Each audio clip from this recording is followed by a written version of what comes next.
Basic के math की series को आगे बढ़ाते हुए आज पार्ट नंबर 64 कंप्लीट करेंगे। यानी पार्ट नंबर 1 से लेकर के 64 तक कंप्लीट कर चुके थे।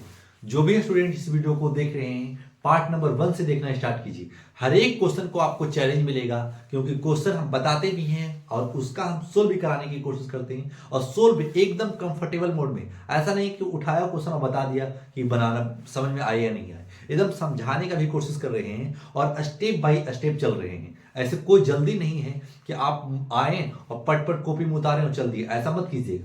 आप यही कोशिश कीजिए कि जिस जिस पेज में आप बना रहे हैं रिवीजन करने का दूसरा कॉपी भी रखिए। और आपको टाइम नहीं मिलता है कि हमको रिवीजन करने का टाइम नहीं है, तो मोबाइल में भी आप रिवीजन कर सकते हैं। कितना आसान से बनेगा क्वेश्चन, कोई भी क्वेश्चन छूटेगा नहीं, क्लास 7 से लेकर के क्लास 10 तक। तो चलिए स्टार्ट करते हैं पार्ट नंबर 64। लिखा हुआ है the acute angle of right angle triangle are in the ratio 2:4 find in right angle. Right angle triangle बताया था कि समकोण त्रिभुज को राइट एंगल ट्रायंगल बोलते हैं, जिसको हिंदी मीडियम वाले हो चाहे इंग्लिश मीडियम वाले हो। तो समकोण त्रिभुज को जब राइट एंगल ट्रायंगल बोल सकते हैं, यानी राइट एंगल ट्रायंगल इंग्लिश में और समकोण त्रिभुज हिंदी में, तो सर ये दोनों का सम कितना होता है? जब राइट एंगल ट्रायंगल बोला है तो दो एंगल का सम 90 डिग्री होना चाहिए। क्यों? क्योंकि यहां कंडीशन दे चुका है एक्यूट एंगल। एक्यूट एंगल इसका मतलब 0 से लेकर के 90 डिग्री के बीच तरीका से बनाया जा सकता है। इसका मतलब है कि हम लिखेंगे 0 से बड़ा और 90 डिग्री तक जाएगा। 0 से बड़ा 90 डिग्री तक जाएगा। क्लियर? इसी को कहते हैं एक्यूट एंगल। तक जाएगा सर, तो दो रेशियो दिया हुआ है, दो रेशियो दिया हुआ है ना, तो दोनों को हम क्या बताया था कि जब भी रेशियो में दिया रहे तो आप एक अल्फाबेट कुछ भी मान सकते हैं। तो हम लिख लेते हैं लेट टू एंगल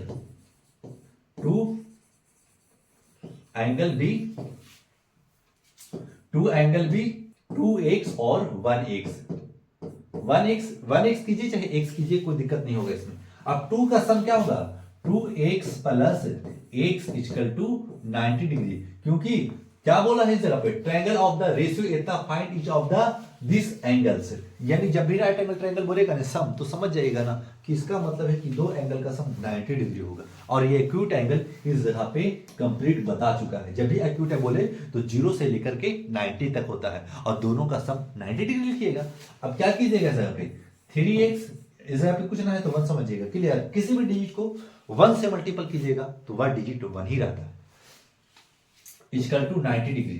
फिर क्या लिखेंगे? x equal to 90/3। जब काटिएगा तो 30 डिग्री आया, तो एक एंगल 30 डिग्री मिला, तो सेकेंड एंगल क्या मिलेगा सर? हम क्या माना है? इक्वल टू 2 इंटू एक्स का वैल्यू क्या है? 30 आया है। इस जगह पे 30 लिख दीजिए। इक्वल टू 30 दूनी 60, और एक एंगल क्या मिल चुका है? एक एंगल हमारा 30 मिल चुका और दूसरा एंगल 60 मिल चुका। देखिए ये दोनों मिल चुका है, और यही आपका राइट आंसर है। तो ट्रायंगल का प्रॉपर्टी आसान था और प्रॉपर्टी ये खत्म भी हो चुका।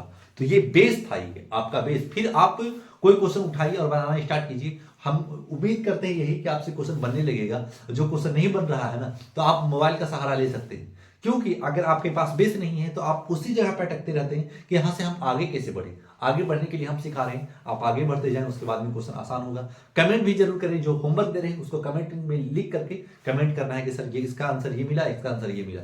जिस बच्चे का कमेंट देख रहे हैं वो बच्चे कुछ अच्छा कर रहे हैं, उसका कमेंट भी बेहतर आ रहा है। तो जिस बच्चे को समझ में नहीं आ रहा है तो आप पूरा वीडियो पार्ट 1 से देखना स्टार्ट करें, तभी आपको समझ में आएगा। तो समझ में आ रहा होगा तो लाइक सब्सक्राइब जरूर कीजिएगा।